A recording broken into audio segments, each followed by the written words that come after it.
ये 14 लोग क्या प्रकार की कर्ण है, ये सभी को हल्दी व्यास ने खोल करके बताया। लेकिन स्वामी श्री कान्हाजी महाराज ने जब उनसे ये ज्ञान पूछा कि वो अविनाशी परमात्मा कहाँ रहते हैं, जब उन्होंने काशी समुद्र के अंदर एक वट वृक्ष के ऊपर एक मूर्ति के समान, तब स्वामी श्री कान्हाजी महाराज ने उनसे पूछा, पंडित जी वो क्षीर सागर और वट वृक्ष कहाँ से वो अखंड रहेगा, जब आपने कहा वहां पर रहने सब कुछ नाश को प्राप्त हो जाता है। आज तो हल्दी व्यास के होंठ टूट गए और कहने लगे, वेद शास्त्र पाठ में तो जो कुछ लिखा हुआ था उन्होंने सब कुछ बता दिया। स्वामी श्री कान्हाजी महाराज कहने लगे, लाओ मुझे पीछे ये भागवत शास्त्र आपका, और उसी को खोल करके स्वामी जी ने अक्षराक्षातीत का भेद सब समझाया। कहने लगे, जिन ज्ञानों शास्त्रों में नहीं शास्त्रों में सब कुछ, पर जीव सृष्टि क्या जान ही जिनकी अक्ल है तुच्छ। स्वामी जी ने समझाया, शास्त्रों में सब कुछ भरा हुआ है, पर जिसकी माया तक की बुद्धि पहुंची है वो अभी और उसको क्या कहें, वो छल में उलझा पड़ा हुआ है। हर व्यास ने ये सब बातें सुनी, ऐसा यथार्थ ज्ञान सुन करके और स्वामी जी के चरणों में गिर गई। प्रभु मुझे समाप्त कीजिए, आप तो मुझे समझाने के लिए आए थे, आपने मेरे अंदर के तत्व खोल दिए, मुझे भी आप अपना ये ताकत इनाम दीजिए और मुझे भी अपनी शरण में दीजिए। विचार करें,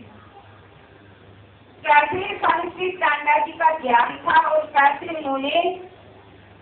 पहले उसको समझने की इजाजत, कैसे उनको समझाने के लिए स्वयं 1 महीने तक बैठ करके भागवत कथा सुनी। विचार करके 1 महीना तक बैठ करके उनके अंदर में कितनी नम्रता की भावना होगी, जिसके पास सब कुछ है और फिर भी वह इतनी नम्रता पूर्वक, श्रद्धा पूर्वक, दीनता पूर्वक, भक्ति पूर्वक कथा को सुनते जाते। वास्तव में कहते हैं, सत्संग करने वाले के अंदर में इतनी नम्रता होती है, इतनी सहनशीलता होती है, इतनी इसके अंदर में दीनता होती है, कैसे जैसे एक के ऊपर से फल लगते हैं, जैसे फलों से लगा हुआ होता है तो क्या करता है,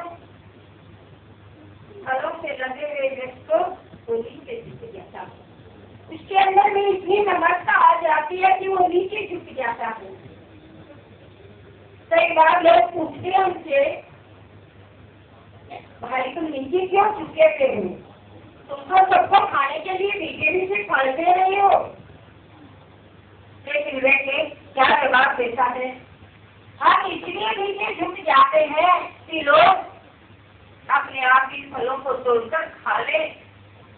फल तो लगे हुए हैं, अगर हम नीचे नहीं झुकेंगे तो लोग पत्थर मार करके तोड़ेंगे, फल तो तोड़ेंगे ही,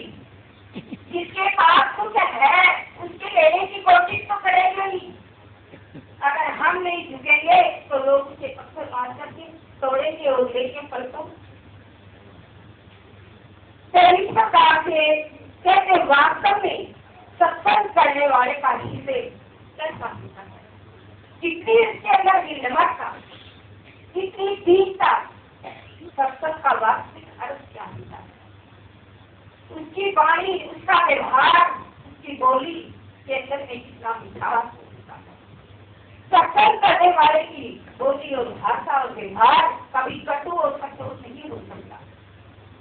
जिसकी निभाव पर कटु और कठोर शब्द है उसने आज तक सत्संग किया नहीं है। वास्तव में सत्संग हमें सिखाता क्या है, सत्संग हमें वो अमृत